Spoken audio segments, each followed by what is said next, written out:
साथियों नमस्कार। नगर निगम की जो भर्ती जून के महीने में निकली थी और बाद में उसको जो है रोक दिया गया था। एक बार पुनः उसके फॉर्म जो हैं स्टार्ट हो गए हैं, लेकिन उसमें कुछ परिवर्तन किया गया है। अब इसके जो मानदेय है, मानदेय को भी घटा दिया गया है। तो चलिए आज हम बात करते हैं श्रीगंगानगर विज्ञप्ति की। तो यदि आप किसी दूसरे ज़िले से हो तो भी ये वीडियो पूरा देखना, ताकि आपको पूरी जो नई गाइडलाइन जो इसकी आई है और नया इसका जो मानदेय है वो सारी जानकारी आपको हो जाएगी। तो चलिए सबसे पहले देखिए, यहाँ इंदिरा गांधी शहरी रोजगार गारंटी योजना के तहत आई हुई भर्ती है और इसके अंदर पहले जो आया था उसमें संशोधन अब होकर के आया है। और संशोधन क्या हुए हैं उसकी बात करते हैं। तो संशोधित विज्ञप्ति आ रही है, लगभग सभी जिलों की जो है, लग 4-5 जिलों की तो आ चुकी है और अब सभी जिलों की आना प्रारंभ हो गई है। कुछ आ चुकी है, कुछ और आ जाएंगी। आप नियमित जो है अखबार देखते रहिए, वहाँ से आपको जो जानकारी आपको मिल जाएगी, या फिर आप जो है इस साइट जो इनकी ऑफिशियल साइट है, इस साइट पर भी जा करके आप देख सकते हैं।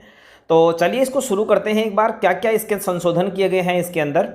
तो सबसे पहले सर्वसाधारण द्वारा सूचित किया जाता है कि मुख्यमंत्री महोदय राजस्थान सरकार द्वारा दी गई मुख्यमंत्री बजट घोषणा 2022-23 के अंतर्गत इंदिरा गांधी शहरी रोजगार गारंटी योजना के तहत स्वायत्त शासन विभाग राजस्थान सरकार द्वारा जारी मार्गदर्शन के बिंदु ये जो भी दे रखा है, इसके तहत जो है ये भर्ती होनी है। और आवेदन जो है गंगानगर की मैं बात करूं तो इसके अंदर 12 जुलाई से लेकर के और 26 जुलाई तक शाम 5 बजे तक यह आवेदन मांगे गए हैं।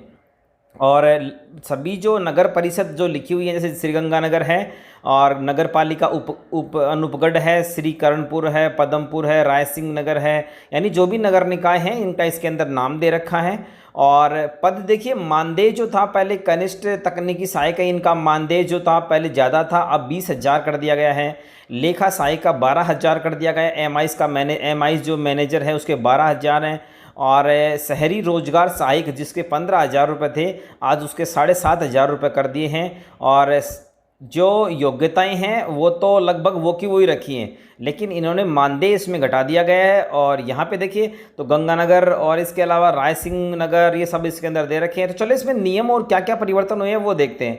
जैसे इसके अंदर विजयनगर सब दे रखे हैं, हर डिस्ट्रिक्ट के अंदर हर तहसील के ऊपर ये पद निकलना है। तो नोट पूर्व में उल्लेखित वरिष्ठ तकनीकी सहायक अभियंता पद को विलोपित कर दिया गया है। इस पद हेतु कोई संविदा नियुक्त नहीं की जानी है, अतः पूर्व में इस पद में प्राप्त आवेदनों को निरस्त माना जाएगा। इसके अतिरिक्त इस संविदा भर्ती में जिन आवेदकों ने पूर्व में ऊपर लिखित पदों में से किसी पद हेतु आवेदन किया तो पुनः आवेदन करने की आवश्यकता नहीं। यदि इसमें आपने पहले आवेदन कर दिया है तो आपको आवेदन करने की जरूरत नहीं है। और एक वरिष्ठ तकनीकी सहायक जो था, सहायक अभियंता, उस पद को ही हटा दिया गया है। उसकी जगह है अब कनिष्ठ तकनीकी सहायक जो है वो रखा है इसके अंदर बस। और लेखा सहायक जो है ये पद है इसमें। आगे देखिए शर्तें क्या क्या हैं उनकी बात कर लेते हैं। तो शर्त नंबर 1 पे देखिए, संविदा भर्ती पूर्णतः मेरिट के आधार पर होगी। इसके लिए कोई साक्षात्कार कोई प्रावधान इसके अंदर नहीं है। संविदा भर्ती के प्राप्त आवेदनों के आधार पर संविदा पदों को पदवार निर्धारित न्यूनतम शैक्षणिक योग्यता के प्राप्तांकों के आधार पर मेरिट तैयार की जाएगी। जो पद इसके अंदर जैसे ग्रेजुएशन दिए गए तो ग्रेजुएशन की जो परसेंटेज है उसके आधार पर ही जो मेरिट तैयार की जाएगी। इस कनिष्ठ तकनीकी सहायक जो पद हैं वो 80% तो डिग्रीधारियों से भरेंगे, 20% जो है वो डिप्लोमाधारियों से भरेंगे। इसकी जो ये नियुक्तियां हैं ये 31 मार्च 2023 तक रहेंगी, उसके बाद जो है ये निरस्त हो जाएंगी। एक ही पद पर एक से अधिक आवेदन आने पर समान पात्रता होने पर लॉटरी द्वारा चयन किया जाएगा। चयनोपरांत एक अभ्यर्थी द्वारा केवल एक ही निकाय में अनुबंध किया जाएगा। एक से अधिक अनुबंध होने पर संविधान नियुक्त अनुबंध स्वतः ही निरस्त हो जाएगा, यानी एक जगह से ही उसका जो है अनुबंध होगा। और समान पात्रता अगर आ गई है तो उसको लॉटरी से उसका चयन होगा, न कि जन्मतिथि वगैरह उनके आधार पर। आगे देखिए, शहरी रोजगार जो है ये स्नातक जो रोजगार सहायक संविदा हेतु है, स्नातक और RSCIT के प्राप्तांक को आधार पर की जाएगी, परंतु मेरिट लिस्ट का संधारण केवल ग्रेजुएशन जो डिग्री है, स्नातक डिग्री है, उसके प्राप्तांक को आधार पर की जाएगी। यानी RSCIT कोर्स तो कंपलसरी है, लेकिन जो मेरिट का निर्धारण होगा वो सिर्फ स्नातक के आधार पर ही होगा। संविदा भर्ती में आवेदन पूर्णतः निःशुल्क है, इसमें कोई भी आपको पैसा नहीं लगेगा।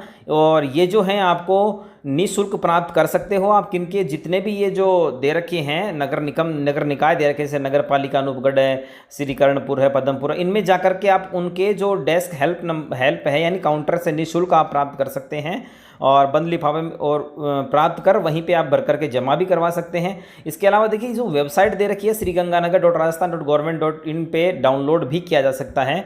और ये जो विज्ञप्ति है मैं इसका लिंक भी डिस्क्रिप्शन में दे दूंगा, आप चाहो तो उसको डाउनलोड करके आप अच्छे से इसको पढ़ लेना।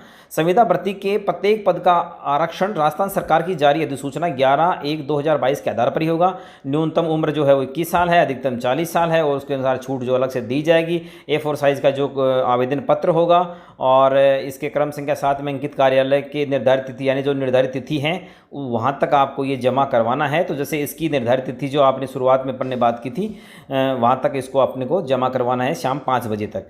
इसके अलावा जो आवेदन में प्रविष्टियाँ जो भी प्रविष्टियाँ पूर्ण कर लिया उनके अनुसार जो भी आपके डॉक्यूमेंट्स लगने हैं उनको सबको सेल्फ अटेस्टेड करके आपको उसमें लगाना है। और इसके अलावा संविदा कर्मी जो है नियुक्त अनुबंध जो होगा वो आवंटित नगर निगम नगर पालिका में संपादित किया जाएगा, जो भी उसका नियुक्ति का जो अनुबंध होगा वो। और संतोष पर अगर नहीं है, मान लीजिए वो संतुष्ट नहीं है तो उसको बीच में से भी निकाल सकता है, कोई गबन वगैरह कर देता है तो उसके ऊपर उसको शपथ पत्र भी उसके प्रस्तुत करना होगा। और यदि किसी कोई विवाद है तो वो श्रीगंगानगर जो जिला परियोजना समन्वय समिति है वहीं पे इसका जो है समाधान होगा। तो देखिए दोस्तों ये पूरी जो है इसमें जानकारी जो मैंने आपको बता दी है। और एक बार पुनः मैं बता दूं कि ये विज्ञप्ति जो है ये 12 जुलाई 2022 से शुरू हो रही है और 26 जुलाई 2022 तक शाम 5 बजे तक आप इसके फॉर्म जो है वो जमा करवा सकते हैं। तो दोस्तों कैसा लगा ये वीडियो आपको? अगर वीडियो अच्छा लगा है तो वीडियो को लाइक जरूर कर दें और चैनल को यदि आपने सब्सक्राइब नहीं कर रखा है तो चैनल को सब्सक्राइब भी कर